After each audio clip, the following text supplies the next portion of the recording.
Well, Justin, a bit of a chaotic lead up to this one, but was there ever a doubt in your mind that you were fighting on this card based on the opponent? I think there was a small amount of time that I was a little bit doubtful that we would figure something out. But in my mind, I was still fighting. I had to stay in that mindset that I was still going to war. March 8th. I really relied on my coach and my manager to figure it out. I told them, take the lead and don't even involve me in the conversation. Obviously, fighting a guy on short notice and switching up your camp is a risk. You're coming off the back of the loss to Max. It's even a bigger risk for you, right? You want to hit the ground running. Did any part of that play into your mind about, maybe it would be better if I just stuck to the original opponent, we rebook it rather than just force this one through? No, I think if I started to worry about the risks, then I would just retire. This is a very risky sport, and I love the intensity that it brings, and I've been yearning to get back in there and feel that. Yeah, there's been some comments you made recently that have caught a lot of attention about maybe sort of going back, not complete the whole way, but a little bit back towards the World Series of fighting style you used to have. Yeah, I just think the aggressive mentality. I think I just watched the Max fight today for the first time, and I think I fought really well. It's just he was so great that he fought really well that night. And but even if I go back to that guy, I'm still a much more refined athlete, in my skills. And I think with that aggressive style and my skills being much more refined and much more accurate, that's a dangerous combination. What makes you rewatch it today? I just figured it was about time. Nice, respect. Have you rewatched the first fight with Fiziev yet? Yeah, I watched it the day that we decided we were going to fight him.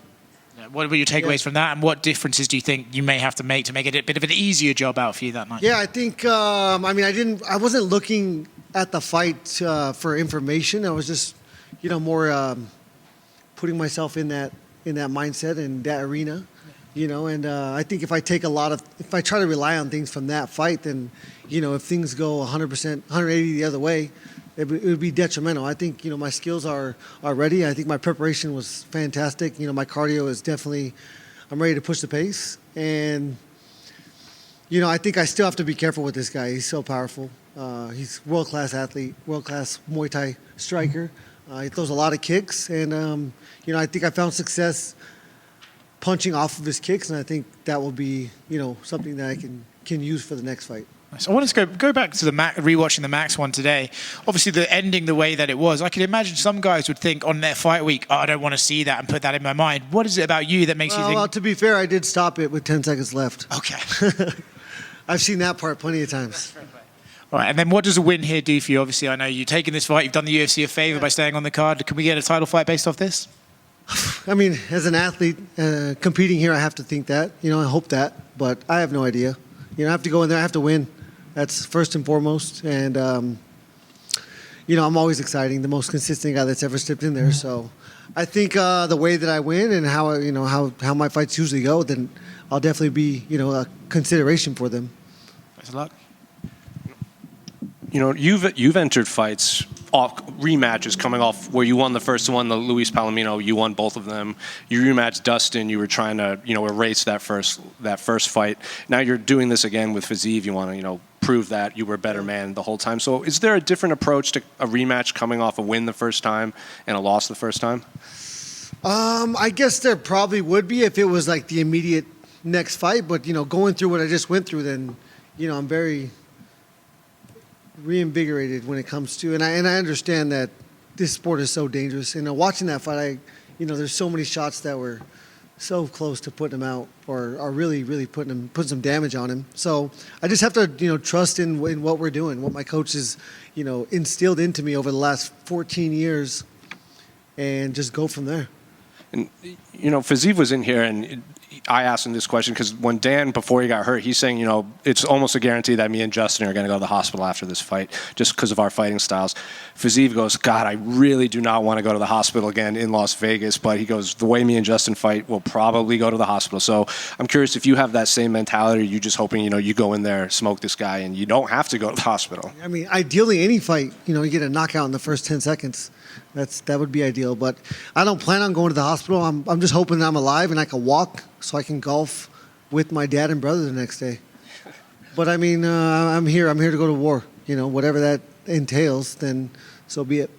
unrelated to your fight, but over the last couple of years, when we have these media days, there's been a handful of fighters that use your name as a descriptive term in terms of how they fight or how they want to fight. So they'll be like, "Oh, I'm the heavyweight Justin Gaethje. I'm the flyweight Justin Gaethje." I'm curious, do you hear those when people say that, and do you take that as a compliment of when fighters use Justin Gaethje as like a descriptive term of how they want to fight? Yeah, I mean, I think no matter what field we're in, having the respect of your peers is something that does feel good, and I'm proud of that. I wish they wouldn't do that. There's a constant method to the madness when I'm in there. I've trained my body, my soul to do what I do for many, many years, and I think obviously I give max effort, and I know that they're expecting themselves to give max effort. And yeah, not just my peers that recognize my effort and consistency, but the company, the commentators. Yeah, so that's something I'm proud of. And just last one for me. I watched, you did like a fan Q&A on your YouTube channel where you were answering questions, and a lot of them were around the phrase, like, how do I get over being scared of fighting or getting into MMA or just getting punched in general?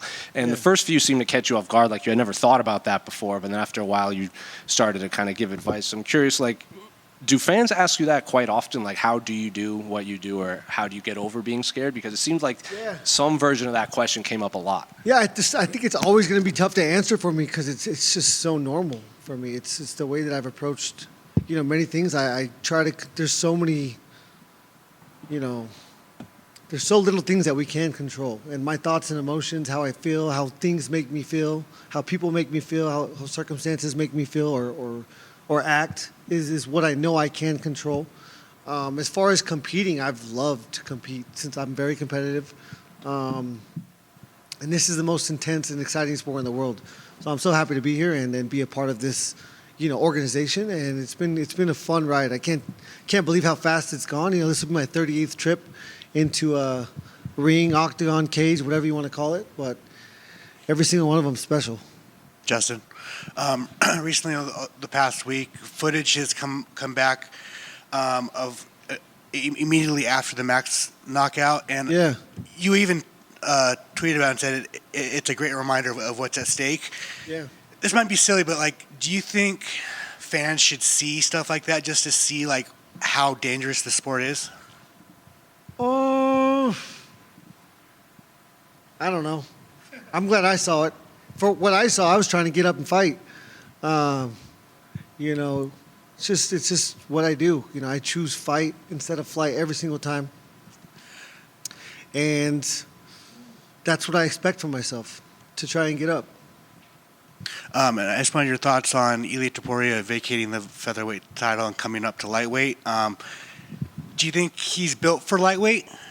Yeah, I think he's a fighter, especially with the confidence that he has right now with those wins over Max and Volkanovski. I think, confidence is the biggest factor when you step in there. You have to believe, in yourself first and foremost. And so, yeah, I think just made the most exciting weight class in this sport a little bit more exciting. Do you obviously, if you go out there and finish Fiziev, there's a good chance that you get the title shot, but do you believe Ilia should get an automatic title shot against Islam? I don't know. Haven't thought about it. Awesome. Doesn't matter. Again, that's one of the things I can't control, so I'm not going to put a lot of thought and energy into that. Awesome. Thank you. Justin right here.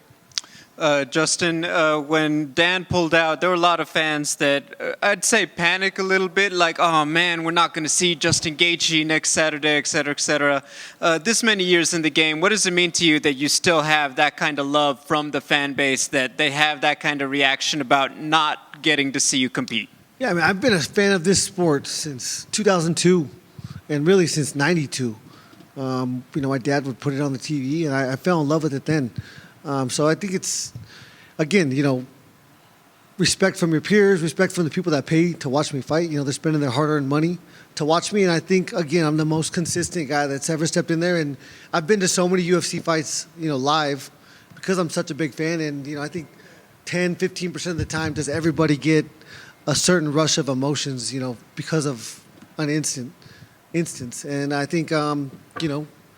people know that it's maybe 50% with me. So that's what people are there for. They're all there to turn into animals in the blink of an eye. You've been very public about your love of golf. If you were going to do your dream celebrity golf tournament, what other celebrities or pros would you want to be a part of it? Ooh, I mean, all of them. I mean, the Raiders team, you know, some of the Nuggets guys. Definitely have DC out there. Hopefully not on my team. But yeah, I mean, you know, there's so many world-class athletes I would love to have in there. I can't name any specifically right now. Thank you. Justin, over here to your right. You said on your social media a couple of days ago, you live by the sword, you die by the sword. And I think that kind of sums up for a lot of people and why they love you and what you represent every time you set foot in the cage. I know you mentioned that there's not too many fights for you left, but was this what you envisioned when you first picked up the gloves, for people to know you and respect you for this fan-friendly, all-out style and to be a staple of the always entertaining lightweight division? Yeah, it's one of my favorite parts, but it's, you know, when I started this journey, it's been and has been and was one fight at a time. You know, I never thought I would be here. I never thought people would want to ask me questions. I never thought I'd be able to touch people from across the world that don't speak the same language, but, you know, can really resonate with me. So that's special for me. I mean, I think, you know, human services is what I went to college for. I was going to do some type of social work. I'm not exactly what, but a lot of being in that profession is inspiring people to be better and do better. And so, again, the live by the sword, die by the sword, that's been my mindset, you know, in everything, in all walks of life, not just competing, but in treating people, you know, how they should be treated and respecting people. I think if you want to change the world, you have to cause ripples in your immediate circle. You know, we all try to reach and do too much, and don't focus on our immediate circle. I think, you know, you're a good neighbor, and I just, you know, want to. It's crazy that through violence I can inspire people and touch people, but it's a sport. Yeah, and I know undisputed status is something that's always a goal for everybody, but are there any other things that you want to check off your list as a mixed martial artist? No, I mean, I've already set the record for bonuses. I had 9 in my first 7 fights. I think that'll never be touched. I'm pretty proud of that one.